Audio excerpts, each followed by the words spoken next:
वयाची 50 किंवा 60 ओलांडली की शरीर कमजोर होणारच, स्नायू सैल पडणारच आणि ताकद कमी होणारच, असं तुम्हालाही वाटतं का?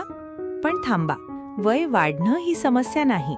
स्नायूंची काळजी घेणं बंद करणं ही खरी समस्या आहे. कारण वयाच्या 50-60 नंतरही शरीर मजबूत ठेवता येतं, स्नायूंची ताकद टिकवता येते. चालताना, जिना चढताना, घरची कामं करताना शरीरात ऊर्जा आणि आत्मविश्वास जाणवू शकतो.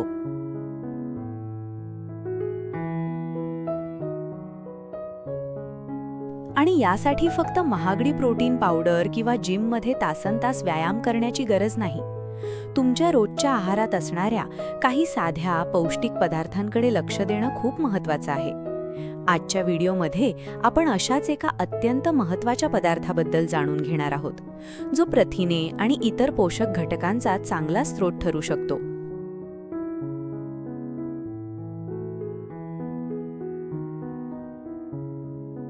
पण फक्त तो पदार्थ खाल्ल्याने स्नायू तयार होत नाहीत. तो कसा, किती आणि कोणत्या पदार्थांसोबत घ्यायचा, व्यायामाची भूमिका काय आणि 50-60 नंतर कोणत्या चुका टाळायच्या, हे सगळं आज आपण अगदी सोप्या भाषेत समजून घेणार आहोत. म्हणून हा व्हिडिओ शेवटपर्यंत नक्की पहा, कारण शेवटी मी तुम्हाला स्नायू मजबूत ठेवण्यासाठी एक साधा डेली फॉर्म्युला सांगणार आहे.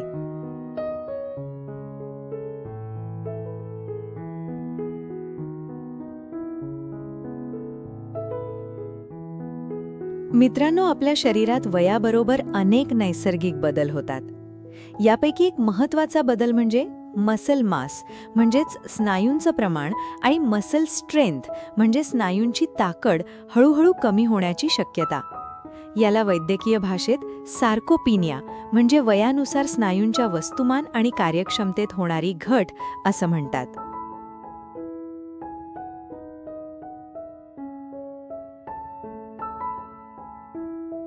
पण याचा अर्थ असा अजिबात नाही की 50 नंतर किंवा 60 नंतर स्नायू मजबूत करता येत नाहीत. उलट योग्य आहार, नियमित स्ट्रेंथ ट्रेनिंग, पुरेशी झोप आणि योग्य जीवनशैली यामुळे शरीराची ताकद टिकवण्यास मदत होऊ शकते. कल्पना करा, 2 व्यक्ती आहेत. दोघांचं वय 60 वर्ष आहे. पहिली व्यक्ती दिवसभर बसून राहते. तिच्या आहारात प्रथिने कमी आहेत, व्यायाम जवळजवळ नाही, झोपही व्यवस्थित नाही.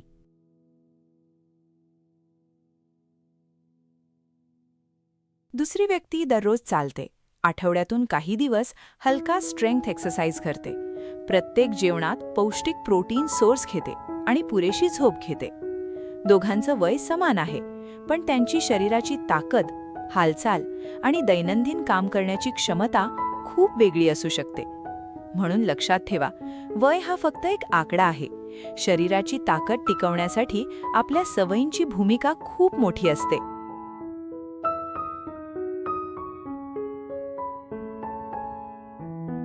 भाग 2. आता येतो सर्वात महत्त्वाचा पदार्थ. आता प्रश्न येतो, आहारात असा कोणता पदार्थ घ्यावा ज्यातून शरीराला चांगल्या दर्जाचं प्रथिन मिळू शकतं? यासाठी एक साधा आणि सहज उपलब्ध पर्याय म्हणजे अंडे. अंड हे उच्च गुणवत्तेच्या प्रथिनांचं एक चांगलं स्रोत आहे.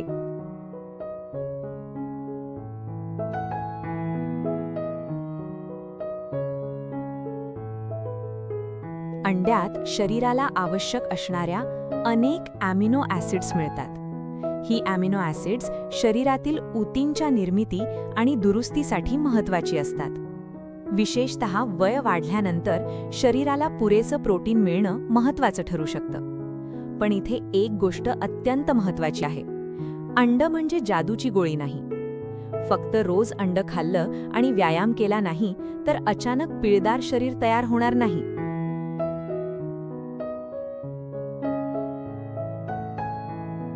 स्नायू मजबूत होण्यासाठी 3 गोष्टी एकत्र काम करतात: प्रोटीन, एक्सरसाइज आणि रिकव्हरी. म्हणजेच आहारातून पुरेसं पोषण, स्नायूंना योग्य प्रकारचा व्यायाम आणि शरीराला पुरेशी विश्रांती.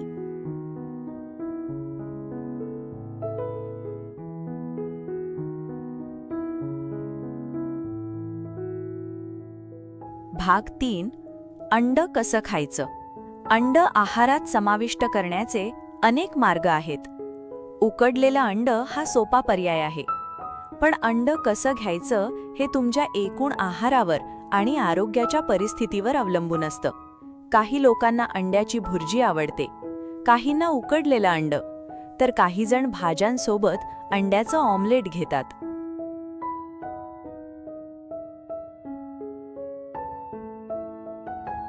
पण जास्त तेल, जास्त मीठ आणि प्रोसेस्ड इन्ग्रेडियंट्स टाळणं चांगलं. आणखी एक महत्त्वाची गोष्ट, जर तुम्हाला डायबिटीज, किडनी डिसीज, हाय कोलेस्ट्रॉल, हार्ट डिसीज किंवा इतर कोणतीही वैद्यकीय समस्या असेल, तर तुमच्या आहारातील प्रोटीन आणि अंड्याचं प्रमाण डॉक्टर किंवा रजिस्टर्ड डायटिशियन यांच्या सल्ल्याने ठरवा. कारण एकच आहार सर्वांसाठी योग्य असतो असं नाही.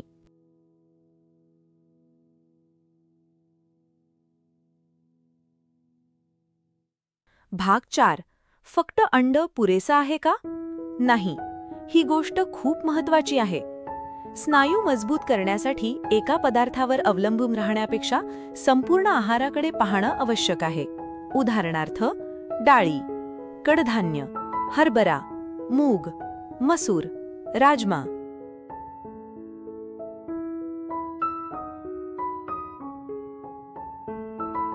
दूध आणि दही, पनीर, सोयाबीन आणि टोफू, मासे किंवा इतर प्रोटीन रिच फूड्स.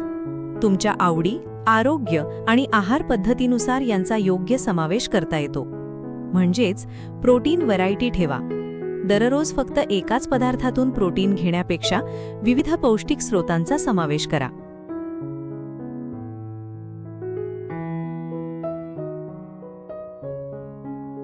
भाग 5.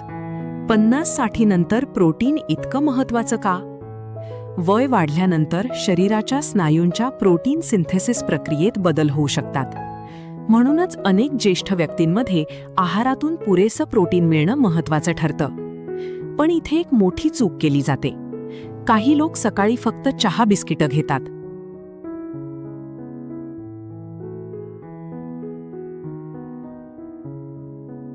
दुपारी थोडासा भात किंवा पोळी, सायंकाळी चहा आणि रात्री पुन्हा साधं जेवण. अशा आहारातून कॅलरीज मिळू शकतात, पण प्रोटीन आणि इतर पोषक घटक पुरेसे मिळतीलच असं नाही. म्हणून प्रत्येक मुख्य जेवणात एक चांगला प्रोटीन सोर्स ठेवण्याचा प्रयत्न करा.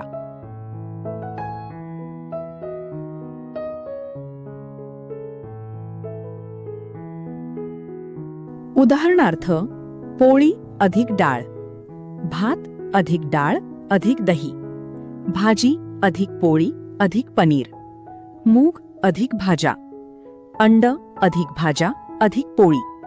अशा प्रकारे पूर्ण मील तयार करणं अधिक उपयोगी ठरू शकतं.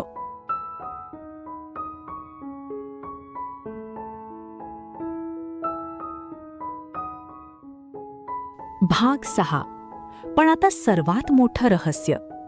समजा तुम्ही योग्य प्रोटीन खायला सुरुवात केली, पण दिवसभर बसून राहिलात तर काय होईल? इथेच स्ट्रेंथ ट्रेनिंग महत्त्वाचं ठरतं. कारण स्नायूंना काम दिलं नाही तर शरीराला ते मजबूत ठेवण्याचा पुरेसा स्टिम्युलस मिळत नाही.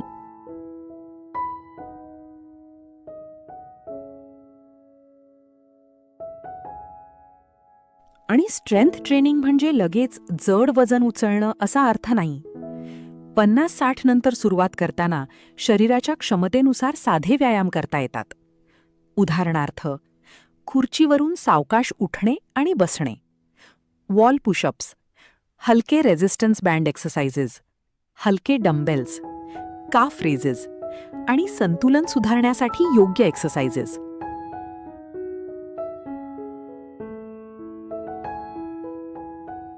पण सुरुवात नेहमी हळूहळू करा. विशेषतः बराच काळ व्यायाम केलेला नसेल, सांधे किंवा हृदयाशी संबंधित समस्या असतील किंवा इतर वैद्यकीय परिस्थिती असेल तर डॉक्टर किंवा क्वालिफाईड फिजिओथेरपिस्ट यांच्या मार्गदर्शनाने सुरुवात करणं अधिक सुरक्षित आहे.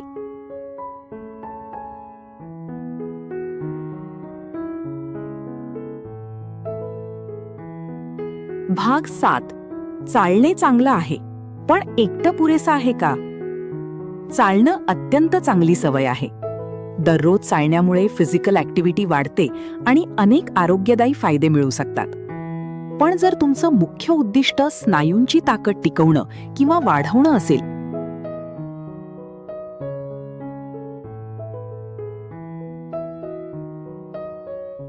तर चालण्यासोबत स्ट्रेंथ एक्सरसाइजेस देखील महत्त्वाचे ठरू शकतात. याचा अर्थ चालणं बंद करू नका. उलट चालणं प्लस स्ट्रेंथ ट्रेनिंग प्लस योग्य प्रोटीन प्लस पुरेशी झोप हा अधिक चांगला कॉम्बिनेशन ठरू शकतो.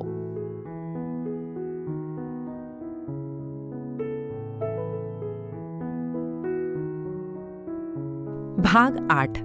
झोप कमी असेल तर? आहार आणि व्यायामाबरोबर तिसरी महत्त्वाची गोष्ट म्हणजे झोप. आपण दिवसभर शरीराला काम देतो, पण शरीराची रिकव्हरी विश्रांतीच्या काळातही होते. म्हणून दररोज शक्य तितकी नियमित आणि पुरेशी झोप घेण्याचा प्रयत्न करा. रात्री उशिरापर्यंत मोबाईल वापरणं,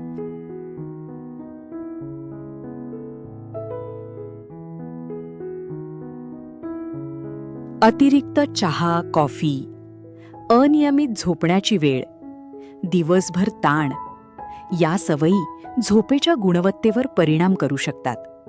म्हणून शरीर मजबूत करायचं असेल तर वर्कआउट करा, प्रोटीन घ्या आणि रिकव्हरी द्या.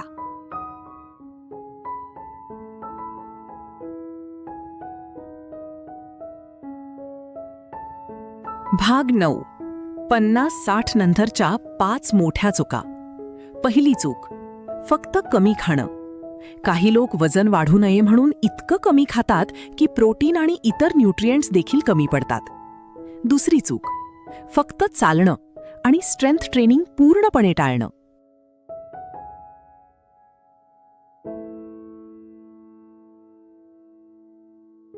तिसरी चूक, नाश्ता म्हणजे फक्त चहा आणि बिस्किटं. चौथी चूक, दिवसभर बसून राहणं. आणि 5वी, प्रत्येक बदलाचा परिणाम लगेच दिसावा अशी अपेक्षा ठेवणं. शरीराला वेळ लागतो. ताकद वाढवण्याची प्रक्रिया ग्रॅज्युअल असते. म्हणून कन्सिस्टन्सी सर्वात महत्त्वाची.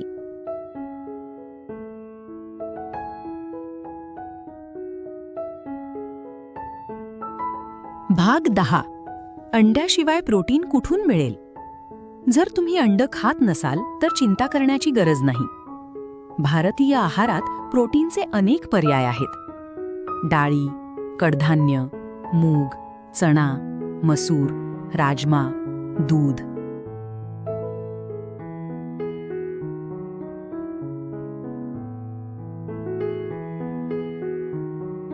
दही, पनीर, टोफू, सोया आणि तुमच्या आहार पद्धतीनुसार इतर प्रोटीन रिच फूड्स.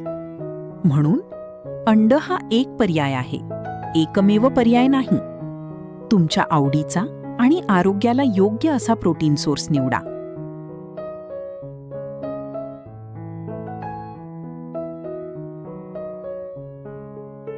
भाग 11. एक साधा डेली मसल फॉर्म्युला. आता मी तुम्हाला एक अगदी सोपा फॉर्म्युला सांगते. पहिलं, प्रत्येक मुख्य जेवणात प्रोटीन सोर्स. दुसरं, आठवड्यात नियमित स्ट्रेंथ ट्रेनिंग. तिसरं, रोजच्या जीवनात फिजिकल ॲक्टिव्हिटी वाढवा. चौथं, पुरेशी झोप आणि रिकव्हरी.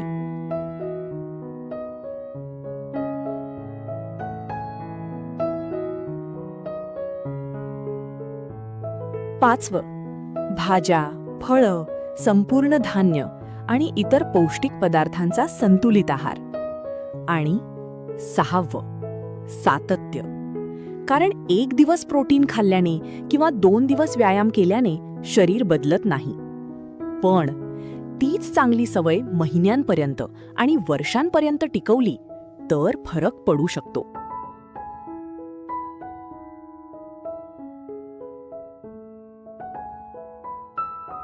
भाग 12.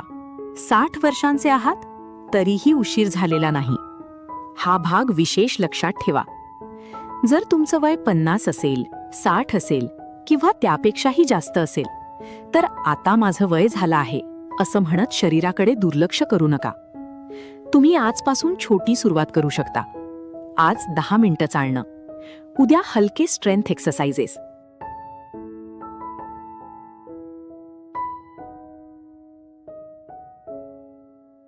जेवणात प्रोटीन सोर्स, रात्री योग्य झोप आणि दर आठवड्याला थोडी सुधारणा.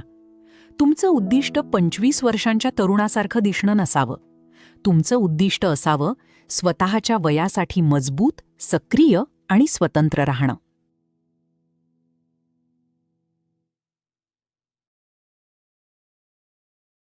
स्वतःची कामं स्वतः करता येणं, जिना चढताना कमी त्रास होणं, खुर्चीवरून सहज उठता येणं, बाजारात चालता येणं, नातवंडांसोबत खेळता येणं, हीच खरी फिटनेस.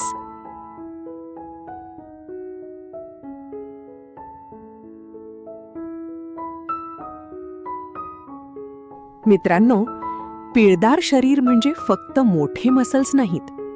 खरं मजबूत शरीर म्हणजे ताकदवान पाय, स्थिर शरीर, चांगली हालचाल, दैनंदिन कामांसाठी पुरेशी ताकद आणि सर्वात महत्त्वाचं स्वावलंबी आयुष्य.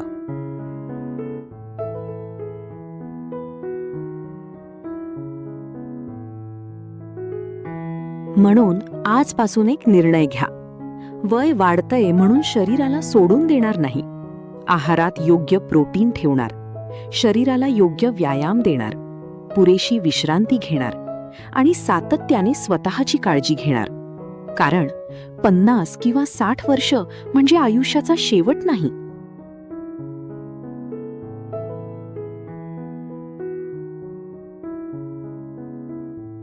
तो स्वतःच्या आरोग्याकडे पुन्हा गंभीरपणे पाहण्याचा एक नवीन टप्पा आहे.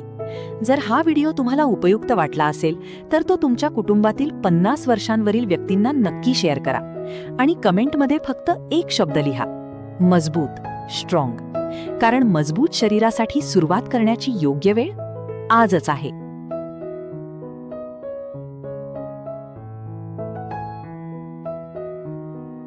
जर तुम्हाला हा व्हिडिओ आवडला असेल तर लाईक करा, शेअर करा आणि अशाच आरोग्यदायी माहितींसाठी चॅनलला सबस्क्राईब करायला विसरू नका. स्वतःची काळजी घ्या, निरोगी रहा आणि नेहमी तरुण दिसत रहा. धन्यवाद.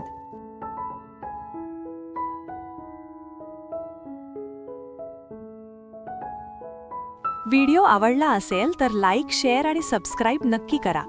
पुढच्या भागात आपण आणखी एक महत्त्वाचा हेल्थ टॉपिक घेऊन भेटू. आणि अजून हेल्थ व लाईफस्टाईल टिप्ससाठी आमचा चॅनल सबस्क्राईब करा. बेल आयकॉन दाबा. धन्यवाद.